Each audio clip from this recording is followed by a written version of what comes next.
Good morning, Bernie. Thanks for tuning into the Bernie Brew. My name is Jeff Flinn. I'm the managing editor at the Bernie Star. Dateline, Boerne, Texas, August 30th, 1868. Last night, a most fiendish and brutal murder was committed within 4 miles of our usually quiet town. Mr. Bickel, Miss Bickel, Mr. Spangenberg, and a 3-year-old child were brutally murdered and mutilated. Each victim had their throats cut. A small boy of 12 years old escaped to the home of his neighbor, Mr. Zeller. News of the murder spread rapidly from farm to farm. By noon the following day, a large crowd, including men from the surrounding counties, had gathered in Bickel's front yard. Zeller, a leader in the local German community, took charge. He divided the men into 2 groups, one to track down the killers and the other to haul the bodies to town. This bloody event is known locally as the Bickel Family Massacre. The San Antonio Express called it one of the most brutal murders ever committed in western Texas. The newspaper called John Bickel an honest old farmer, but Bickel was not the peaceful German farmer he appeared to be. And we know that because there's a new book out called Murder in Boerne, Texas, The Untold Story of the Bickel Family Massacre. What you heard when I started was excerpts from that book, and we have 2 authors here today, Richard Tomlinson and Catherine Adam Hurst. Welcome in, guys. I'm going to turn it over to you, and you can get us started. Tell us about John Bickel. Tell us about the murders. Tell us about the massacre. Tell us why this is so interesting and how it came to be the book that came out just last week. Sure. I think we got interested in this story because we were working on the Genealogy Society's cemetery tour, and there are 2 interesting monuments there. One is an old slab stone that marks the mass grave of the victims of the massacre. Bickel had not paid his $2 to have a cemetery plot, so they buried all the bodies in one grave with the coffins stacked on top of each other. The other monument is a fairly new monument. No one knows who placed it there, but it was not a member of the Bickel family because it has the wrong date for the massacre and misspells one of the names. So that was what piqued our interest. And then Catherine, working on old documents in the old courthouse, came across some information that had never been part of the Bickel story. And so we knew we had work to do to dig out what really the story was behind John Bickel. Catherine, welcome in. Hi, thank you for having us today. Sure. The documents that we found were very interesting because they were dated 1867. One was a case about John Bickel, and one was Henry Spangenberg, who was his hired hand. And what's really interesting is only those 2 cases survive from the 1860s for the county criminal cases. The next ones start in 1875. So why those 2 survived, we don't know. But we learned that Bickel had beaten up this man, William Hune, who came to his house. And William Hune went to the sheriff, Barter, and said that it was unprovoked. He just went to the house and Bickel started throwing rocks at him and doing all these things and sticks and beating him up and all of this. And he basically had to flee for his life. Now, we don't know what had transpired with them prior to that, but that was our first indication that Bickel wasn't who he appeared to be. Wasn't the angelic person he might have been Exactly. portrayed as in the reading. I sat down and read the clips. I went back and just typed in Bickel Family Massacre, and a lot of things came up, a lot of reports, and you read it, and it makes yellow journalism kind of bright yellow. The other interesting document that Catherine found was that Bickel had stabbed his teenage daughter. Stabbed her? I mean, not killed her. Stabbed her with a butcher knife. She was 13. And the testimony is not there, so we don't know. Her sister went with her. They went to the courthouse. They had the trial, of which my great-great-grandfather was on the jury. Well, that was surprising. And he was charged, what, for...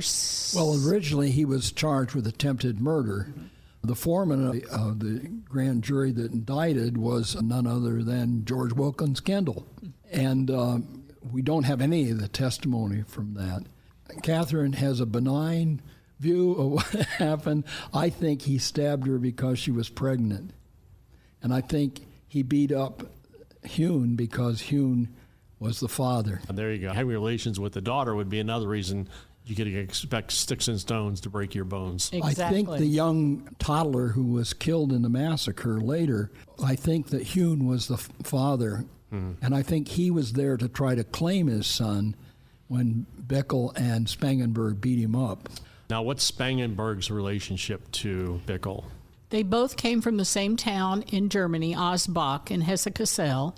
They traveled together to here, and Henry worked as a hired hand for him and helped take care of the farm. He had his own cabin off to the side, so we don't know if he married or not. Any idea when they arrived here from Germany? Yes. About, 1855? Yes, 1855. So about a dozen years before all this unleashed. Yes. Right. And they landed in New Orleans and then took a smaller ship to Texas, which Texas was their destination. But we think Bickel kept the boy and gave him to Spangenberg to raise as his own son. So the records call him Christian Spangenberg. But his coffin was not paid for out of Spangenberg's estate. It was paid for out of Bickel's estate. Okay. And the probate record says Spangenberg had no near relatives. So the idea that he was the father was faulty at best. Yes. I'm going to go back to something you said real early on. You mentioned the mass grave and a newer stone. The newer stone, is that new like 1984 or is that new like 1910? You know, we don't know, but I think that it's in the 1980s. Okay.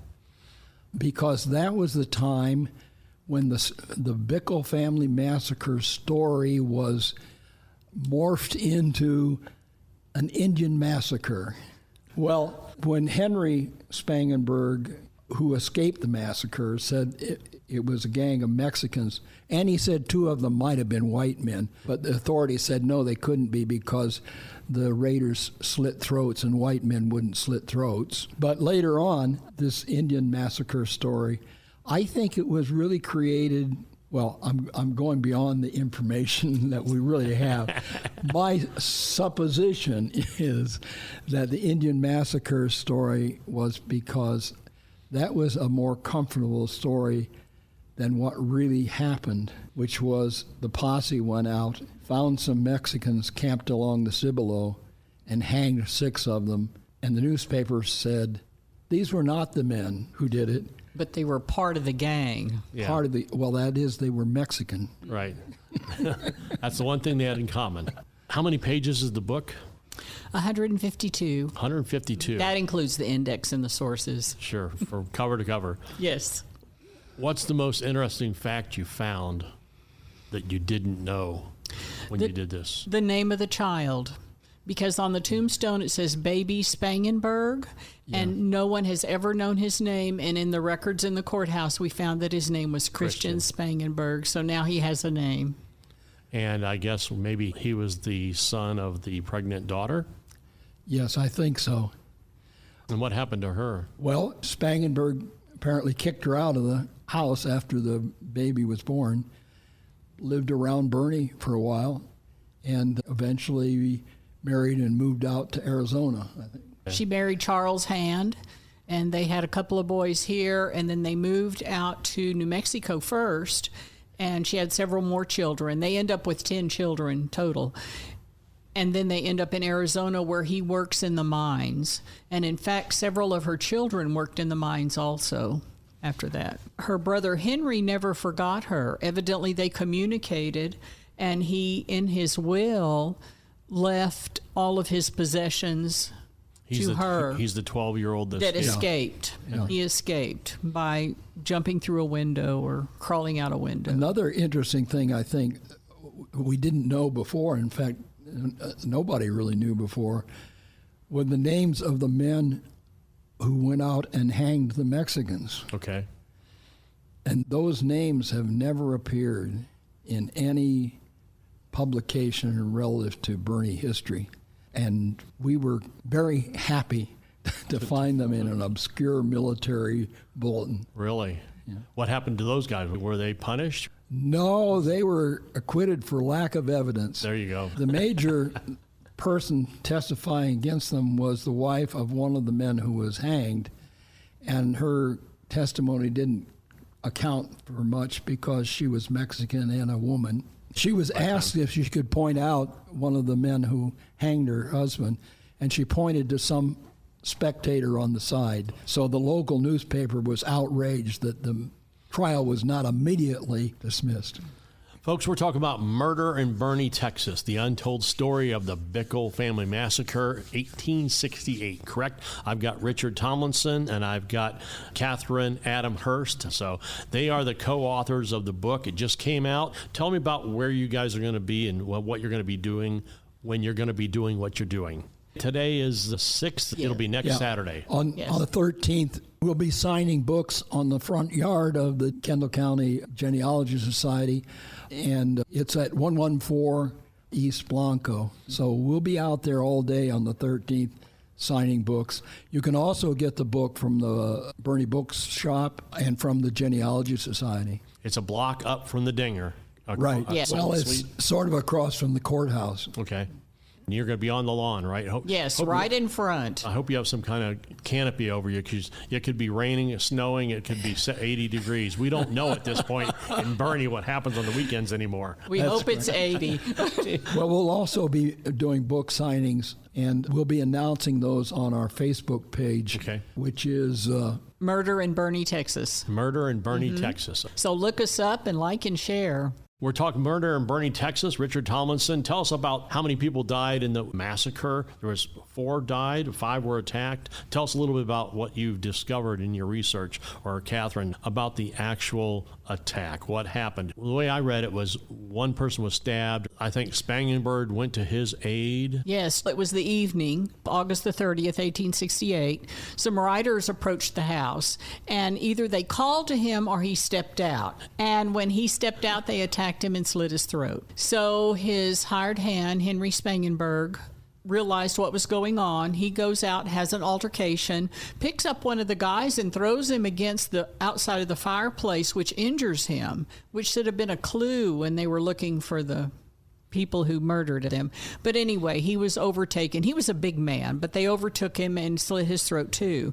Catherine realized that something horrible was happening. Catherine being? The daughter. 18-year-old She was daughter. 18-year-olds, and a cabin only has one way in and one way out. Right. So she runs out the front door, starts running down the road, and they overtake her. In the meantime, the toddler and Henry, the 13-year-old, they're both in the house, and they kill the toddler, I imagine, who was screaming. Henry is able, there's a window by the fireplace, he's able to jump out. He runs out, and by then it's dark, and there is a field of unmown wheat. He goes out there, lays down, and they're out there looking for him. Tromping around. And this one of the murderers comes by, almost steps on him. And they finally give up because it's dark. They don't have flashlights, Well, I think they had their injured guy to take care of, too. Yes. Right. Yeah, that's right. And so he runs at least a mile or more to Philip Zeller's house, which is the closest neighbor. Right. Now, at that time, Kendall, George Wilkins Kendall, was already deceased. He had died the year before in October. And so the family was still there, and that house was probably closer. But Henry probably mainly spoke German, so he went to the closest German, I would think, to help him. Yes. Right. And then Philip Zeller pretty well took charge after that. The attackers, do we know what sparked their rage? What made them pick? Well, the farm had lots of animals, and the people called them horse thieves, but they didn't take the horses. I don't think they bothered anything except they took a bag of coins, of gold and silver coins. The ranchers kept coins on hand because when they had to hire temporary help, there was a great suspicion about paper money. So as Kendall told people, he had to keep hard currency to pay his shepherds. So they took the bag of money, and people said, well, it's a robbery. I don't think it was a robbery. I think they were there to kill John Bickel and his family. The viciousness of killing the baby and the fact that they didn't take anything. If you're there for robbery and coins, you'd take the robbery and coins. Right. Maybe And then intercede with Bickel, but you wouldn't go kill a 3-year-old. So we think the real story is that John Bickel had a business partner from down around San Antonio somewhere, and there are comments about him having a business partner to expand his sheep farm. He had 800 sheep. Wilkins had almost 10,000 sheep. Their properties were not only adjoining, they overlapped. And I think that Bickel wanted to be a big-time farmer, and he went into some kind of partnership with this guy in San Antonio. The partnership failed. I think he was killed because I think his business partner set out a contract on him to kill him and his family. And there was later another trial that indicates that the authorities did not think that the right people had been accused of the murder. That's correct. This was during Reconstruction time, and so it was really difficult. There was a lot of lawlessness. Even though the military was supposed to be in control, they really didn't want to get involved in the day-to-day squabbles, but they had to get involved in this case because it finally forced them. There was a man by the name of Antonio Rubio, and he lived over near the Honey Creek area. And he went to San Antonio and talked to the 5th Military District and told them that these men had been hanged and that they didn't do anything. They were along the sea below with their families. They were camping out. There wasn't an issue, so he wanted an investigation. So what was it? They came with a squad of soldiers? The Army sent out a squad of soldiers from San Antonio to Boerne. And when they got to Boerne, they had a list of men that they wanted to arrest. The local sheriff said, well, these are all law-abiding men on this list, and I'll serve these arrest warrants. And the lieutenant in charge said, no, you are under arrest, apparently for not stopping the lynching. So they arrested the sheriff of Kendall County. And a county commissioner, and too. And one of the justice of the peace, tied him up, rounded up the 6 suspects, tied them up, took them all to their camp outside of town. Well, the citizens of Boerne were outraged at this rough treatment of their citizens, and they went to the camp and pleaded and apparently convinced them that if they would let them go, they would appear for trial in San Antonio later on. So they did, and the local paper was sympathetic to the Germans who had been accused. One of the other newspapers made fun of the defense of the Germans. Sounds like somebody got away with murder. Yes. Yes. And then the murderers got away with murder. I ought to tell you that, there was no newspaper per se in Boerne. Mm-hmm. The nearest newspaper was a German newspaper in San Antonio called Die Freie für Texas. My German is not that good. I don't know why. A German language. He points at me. A German language newspaper, but it had agents in all the German-speaking towns. And the morning after the massacre, one of these correspondents interviewed Henry, the boy who escaped, and that's the first knowledge of the event that we have. This one that I read came from Frontier Times magazine. Where did that originally appear? The one that says, last night a most fiendish and brutal murder was committed.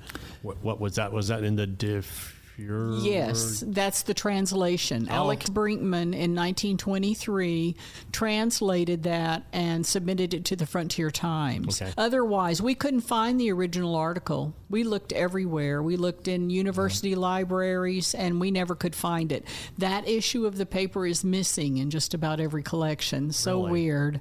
Yes, but thankfully, he transcribed it and published that so we then knew what was said about what happened right away. We're talking about a book that has come out. It's called Murder in Boerne, Texas, The Untold Story of the Bickel Family Massacre. And it wasn't last week or last month. It was 1868, folks. So if you're just tuning in, this is 1868 this occurred.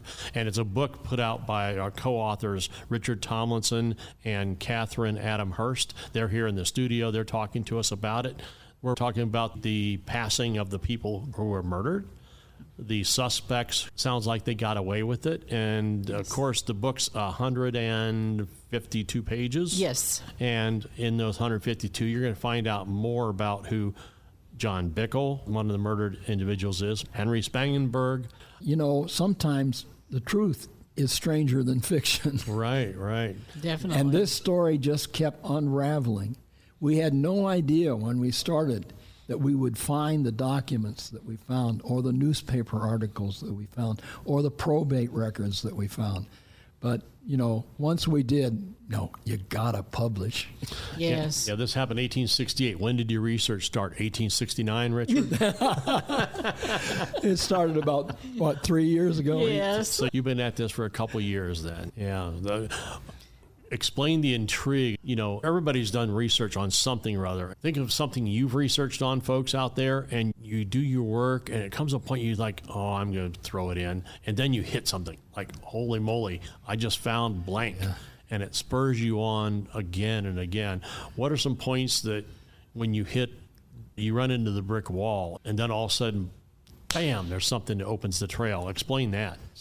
Yeah, it happened to us several times. Mm-hmm. You know, every time we thought, in fact, we got to the point where we said, let's not find anything more. You know, we have enough. But there is one thing that we would like to find, and that is that George Wilkins Kendall kept a diary. And since he was the foreman of the grand jury, we'd like to know, I'm sure in his diary he said why Bickel actually stabbed his daughter. I'm guessing it was because she was pregnant. Catherine is kinder. Thinks that it was something else. But what do you think it was, Catherine?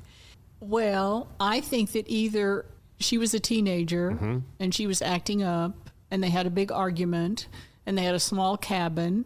They must have been in the kitchen area. He lost his temper, grabbed a knife, and stabbed her.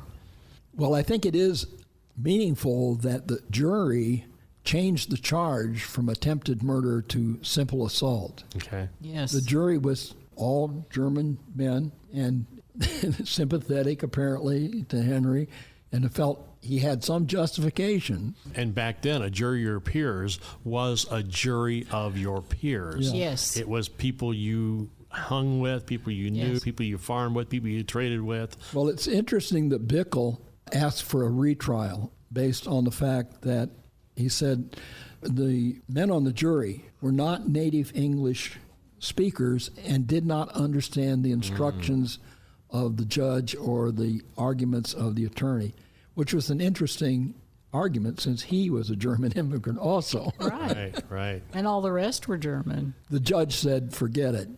So it probably would have been conducted in German. It's the two cases, one being the massacre and the other one being the attack on McEwen. Was that his name? Hune. Wilhelm Hune. Wilhelm Hune was attacked by Bickel. So Bickel wasn't the angelic victim that he was painted out to be in early. No. At least a man with a violent temper. Well, tell me, Richard and Catherine, remind us of the name of the book and where people can find it. Murder in Boerne, Texas, the Untold Story of the Bickel Family Massacre. We are going to be at the Family History Place at 114 East Blanco on December the 13th all day. We'll have a tent out in front with a big sign, so stop by on your way to go to the market and purchase a book for some excellent Christmas gifts, especially those lovers of true crime. Right. They should really like this.